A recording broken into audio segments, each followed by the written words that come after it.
أستغفر الله العظيم الذي لا إله إلا هو الحي القيوم وأتوب إليه. لا حول ولا قوة إلا بالله العلي العظيم. اللهم ارحمنا بالقرآن واجعله لنا إماما ونورا وهدى ورحمة. اللهم ذكرنا منه ما نسينا، علمنا منه ما جهلنا، وارزقنا تلاوته آناء الليل وأطراف النهار، واجعله لنا حجة يا رب العالمين. السلام عليكم ورحمة الله وبركاته. بسم الله الرحمن الرحيم. الحمد لله رب العالمين، والصلاة والسلام على سيدنا ومولانا محمد وعلى آله وصحبه ومن تبعهم بإحسان إلى يوم الدين. أما بعد.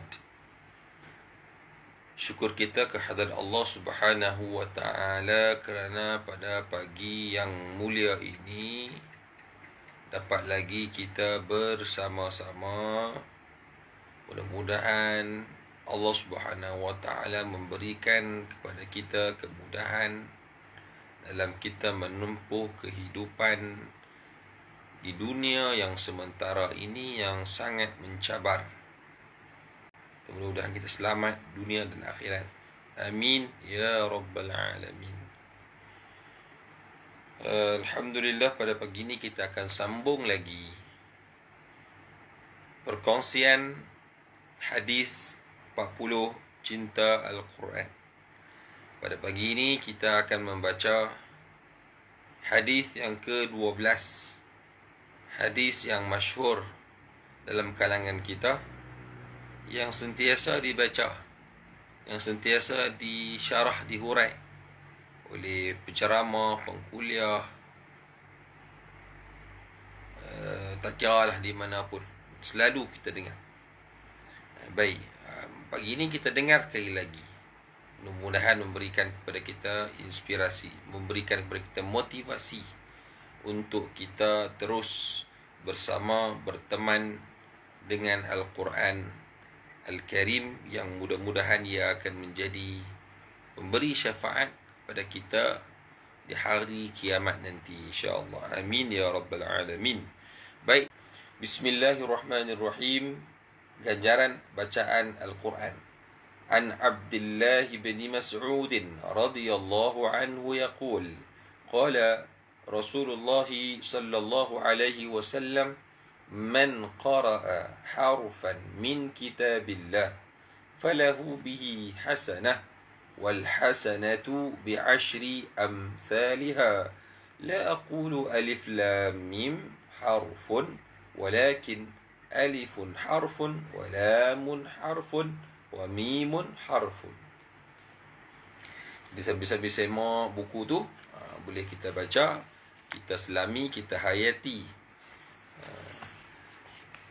Terjemahan daripada Abdullah ibn Mas'ud. Dia berkata, beliau berkata, sebaiknya begitulah kita, kan? Rasulullah sallallahu alaihi wasallam bersabda, sesiapa yang membaca satu huruf dalam kitab Allah, maka dia akan mendapatkan satu kebaikan.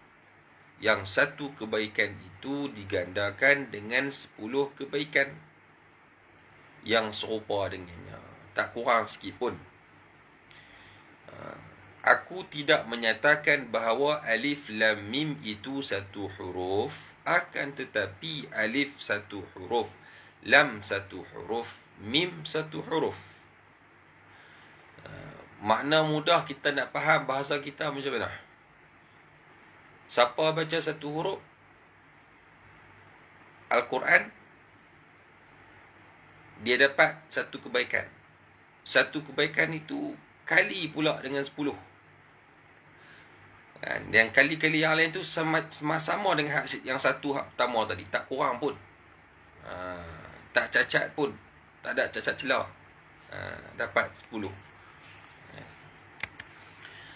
Jadi yang kata 10 tu macam mana? Yang kata 10 tu macam mana? Adakah alif lam mim tu dikira 10? Tak. Dipecah pula alif lam mim itu alif 1, lam 2, mim 3. 3 dah tentu. Jadi kita kata tadi ganda ataupun kali 10, 3 kali 10, 30 kita dapat. Tang alif lam mim saja kita dapat 30 kebaikan. Bukan kita kata calang-calang ni. Bacaan Al-Quran 3 huruf. Jadi kalau kita kata baca, kalau dalam Al-Quran sebut man jaa bil hasanati falahu asyru amsalha. Siapa yang dia buat satu kebaikan, maka dia akan digandakan kebaikan dia tersebut, itu 10 kebaikan. Tapi kalau kita buat satu sayyi'ah, satu kejahatan, itu dosa, dan tak tambah sampai 10. Buat satu dosa, tambah lagi, ganda 10. 10 dosa. Letih kita kan. Ya Allah Ta'ala di situ pemurahnya, kasih sayangnya Allah Subhanahu Wa Ta'ala kepada hamba-Nya. Kan? Manja bil hasanah itu umum. Ini dikhususkan kepada ayat-ayat Al-Quran yang kita baca. Kalau kita tengok lagi ayat Al-Quran yang mana saya ingatlah, yang biasanya yang ingat ni kita kata yang masyhur, yang terkenal, orang dah baca selalu kan. Mathalul ladzina yunfiquna amwalahum fi sabilillah kamathali habbatin ambatat sab'a sanabila fi kulli sumbulatin mi'atu habbah. Ayat dalam surah Al-Baqarah cerita tentang infak harta fi sabilillah. Kan? Dia punya orang panggil apa, gandaan dia sampai 700. Tapi mestilah seseorang yang nak menginfakkan hartanya di jalan Allah Ta'ala, amwalahum, amwalahum tu harta benda mereka lah. Amwalahum tu maknanya nak kena ada harta benda, barulah kita boleh infak. Kalau tidak nak infak macam mana? Kan? Kalau kita faham secara asas dalam ayat tersebut. Tapi kalau Quran, kita perlukan harta. Nak kena ada RM1, nak kena RM2, nak kena RM3, barulah boleh kita infak. Tak, barulah kita boleh buat kebaikan. Tak, hanya dengan kita kata panggil, kita baca suara kita, ada tenaga kita, Allah Ta'ala berikan kepada kita kekuatan untuk kita baca, kita dah boleh kebaikan tersebut. Itu untungnya. Bezalah kalau kita kata tak bezalah yang saya sebut tadi ni dengan harta benda. Jadi tak payah. Jadi orang miskin pun boleh, orang kaya pun boleh, orang tak ada harta pun boleh, orang ada harta pun boleh. Berlainan dengan orang yang ada harta,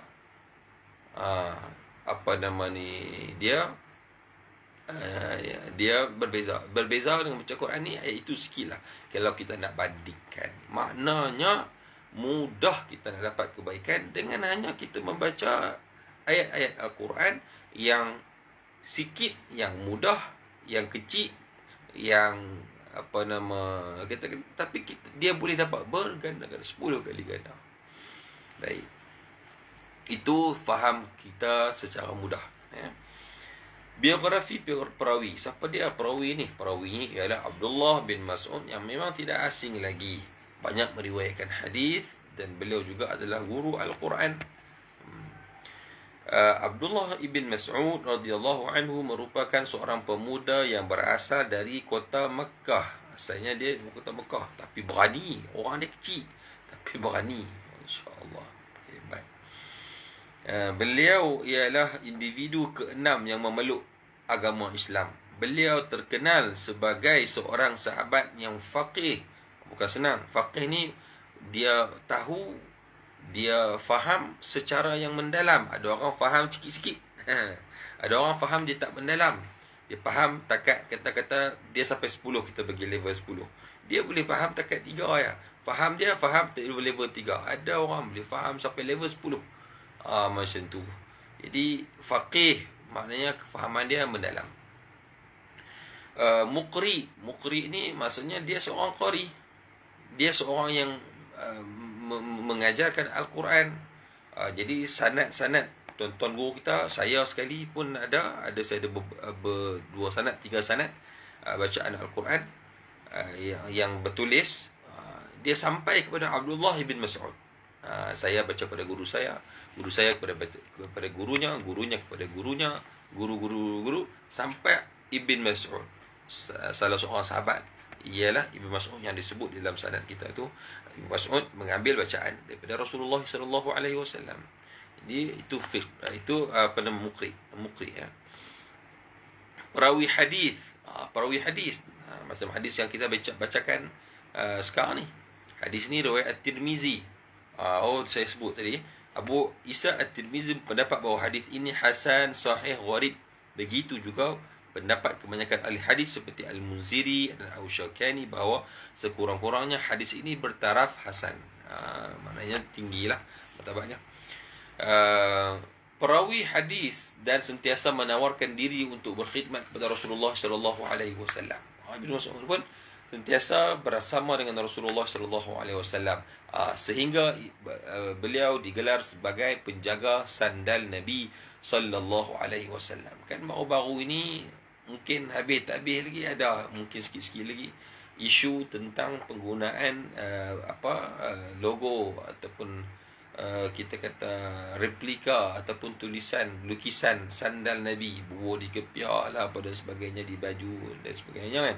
Macam mana itu saya tak mahu nak bincang lah yang tu, tapi itu antara isu yang disebut, antara isu yang berlega dalam kalangan masyarakat kita. Tak maulah panjangkan di sini, cuma saya nak sebut kan. Pada zaman remajanya, beliau ialah seorang pengembala kambing. Setelah memeluk Islam, beliau sangat tekun dalam mempelajari ilmu daripada Rasulullah sallallahu alaihi wasallam. Untungnya para sahabat menuntut ilmu terus dengan Rasulullah sallallahu alaihi wasallam. Maknanya bila dia terus dengan Rasulullah, maka ilmu yang didapati, yang diperolehi oleh sahabat, ilmu yang tulen, yang real, yang betul-betul kata power lah, kata kan. Macam kita hari ni nak kena tapis banyak, kena tapis banyak ilmu yang sampai kepada kita, maklumat yang sampai kepada kita kan. Kena tabayun disebut kan. Kita kena cari pula kebenaran, cari pula ketulinan berita ataupun ilmu ataupun maklumat yang kita dapat pada hari ini. Walaupun banyak, tetapi filter kita kena power, kita kena mahal penapih kita tu. Nak jadi penapih tu, nak tapih tu pun kena ada ilmu bagaimana cara. Pada zaman remajanya beliau sehingga kan baginda sallallahu alaihi wasallam bersabda, pelajarilah Al-Quran daripada 4 orang, iaitu Abdullah bin Mas'ud. Nabi kata belajar Al-Quran daripada 4 orang.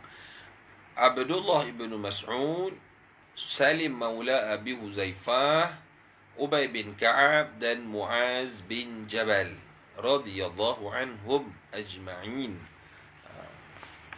Baik, keterangan. Maknanya itu kelebihan Rasulullah sebut. Kelebihan 4 orang sahabat tersebutlah.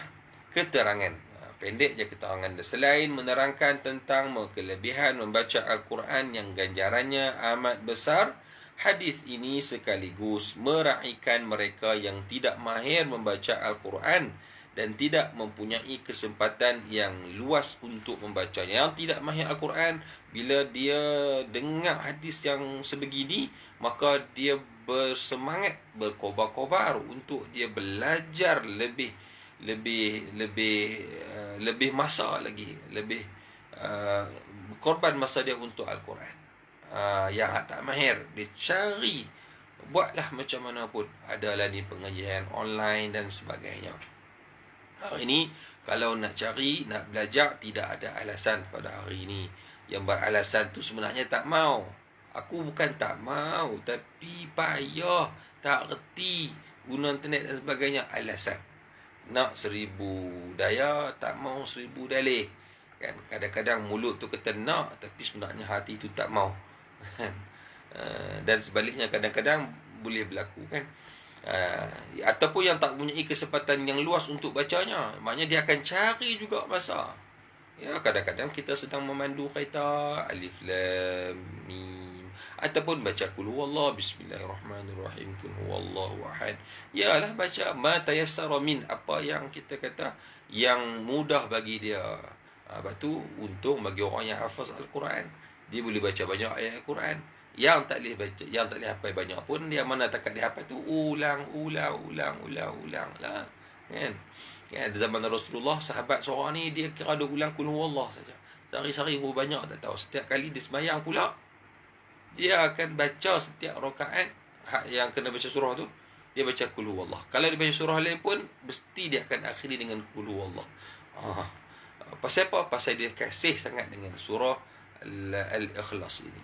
Maka Nabi sebut syurga kat dia. Ya. Kalau dia benar-benar kasih dan sayang kepada qul huwallah, disebut kan. Betapa mudahnya mendapat ganjaran yang besar daripada Allah Subhanahu Wa Taala meskipun sekadar membaca beberapa huruf Al-Quran sahaja. Baca beberapa huruf Quran, dah dapat pahala berlipat kali ganda. Itu kita kata tadi dalam hadis sebut alif lam mim, 30 kebaikan. Habis macam mana kalau kita baca satu muka? Banyak kan. Tapi janganlah kita kata aku takat baca semuka jadi kan. Perbanyakkan bacaan Al-Quran kita. Perbanyakkan bacaan. Mesti kita ada jadual, disiplinkan diri. Setiap hari aku baca banyak mana. Kalau tidak, kita akan saat baca, saat tak baca. Saat ada kesempatan, kita baca Quran bukan part time, tapi full time sebenarnya kan. Orang kata, begitulah orang kata kan. Tak apa, ada masa kita baca lah. Kita kadang-kadang macam tu. Sebab kita tak nampak ganjaran yang Allah Ta'ala nak anugerahkan kepada kita, nak kurniakan kepada kita kan? Kita duk rasa tak ada apa-apa kan? Sesiapa pun yang membaca hadis ini pasti teruja untuk membaca Al-Quran sebanyak-banyaknya bagi meraih tawaran istimewa sebagaimana yang diungkapkan Nabi kita sallallahu alaihi wasallam. Jadi tuan-tuan, perempuan, muslimin, muslimat yang dirahmati Allah sekalian, pagi ni bangkit daripada tidur, berapa banyak dah ayat Al-Quran, berapa muka surat dah Al-Quran yang kita baca. Itu tanya diri kita sendirilah kan. Jadi macam-macam cara kita boleh buat. Kita boleh baca dalam semayang, ataupun kita boleh baca sebelum semayang, ataupun lah ni ada handphone, mudah. Alam tu baca Al-Quran. Jadi kita digerakkan dengan bacaan ayat Al-Quran. Tu dia syok kan, dengar. Tapi kalau tak bangkit juga, teruk lah kata kan. Jadi kita semangat. Inna fi khalqis samawati wal ardi wa ikhtilafil laili wan nahar. Itu antara alam saya kan. Inna fi khalqis samawati wal ard. Nak baca ayat 10 terakhir surah Ali Imran tu. Itu sunat kita baca selepas daripada bangun tidur. Boleh diamalkan. Baik, sebenarnya meraih tahu. Mudah-mudahanlah kita semua dapat membaca Al-Quran sebanyak-banyaknya. Kemudian kita tambahkan lagi memahaminya, kemudian kita mengamalkannya, insya-Allah. Baik, bagus, alhamdulillah. Sehari satu maqra kan. Tapi kalau boleh kurang, lebih lagi kan. Setiap kali lepas mayang satu maqra. Tengoklah kita punya keterbatasan ataupun waktu-waktu yang kita ada. Sekadar kemampuan yang kita ada, dan kita tambahkan dari masa ke semasa. Tambahkan kan. Kemudian mungkin kita baca satu maqra ataupun satu ain, ataupun kita baca satu muka surat. Kita bacalah, kita tengok jeling-jeling lah sikit kat terjemahan dia tu apa dia sebut kan. Ada Al-Quran yang ada sebut sekali dengan tafsir ringkas. Dan membacalah tafsir tu, kita faham ayat tersebut. Bila kita baca ayat Quran tu pun kita nak faham makna dia apa dia kan. Alhamdulillahirabbil alamin. Jadi kita faham apa situ. Bukan sekadar kita baca dan kita nak jaga tajwid kita, tapi kita baca sekali, kita nak ingat, nak tahu, kita nak faham, kita nak tadabbur apakah kandungan dalam ayat Al-Quran yang kita baca tersebut. Sebab kan kadang-kadang kita baca, mulut kita baca, kita melafazkan ayat Al-Quran tersebut, tetapi kepala kita tak ke mana. Sagi nak pergi market, sagi nak masak apa, sagi nak buat apa, sagi nak macam-macam. Jadi kita nak fokus tu. Macam mana kita nak ya, bukan sebab ni yang kita boleh cerita ni pengalaman diri kita sendiri. Kadang kita baca, aku baca tak mana tadi, baru baca saat ni, sebab kita tak memberikan hati, perasaan, seluruh jiwa kita, anggota tubuh kita kepada Al-Quran waktu kita baca tersebut. Itu tadabbur. Afala yatadabbaruna al-Quran walau kana min 'indillahi lawajadu fihi ikhtilafan katsira. Afala yatadabbaru al-Quran am 'ala qulubin aqfaluha. Baik. Yang kedua, pengajarannya, bayangkan membaca Al-Quran sahaja menawarkan ganjaran yang berlipat kali ganda, apatah lagi jika ia difahami dan diaplikasikan dalam kehidupan. Selesai kita punya perkongsian pagi ini. Mudah-mudahan kita semua mendapat manfaat daripada pembacaan hadis kita ini, insya-Allah. Mudah-mudahan kita jadi orang yang bersemangat untuk kita berinteraksi, bermuamalah dengan Al-Quran dengan sebaik-baik interaksi, hubungan, ataupun kita kata ta'amul, itulah dalam bahasa Arabnya. Wallahu alam, sekadar itu sahaja yang dapat kita kongsikan pada pagi ini. Mudah-mudahan semua kita mendapat rahmat Allah Subhanahu wa taala. Sekian, terima kasih semua yang menonton. Assalamualaikum warahmatullahi wabarakatuh. Makan dulu.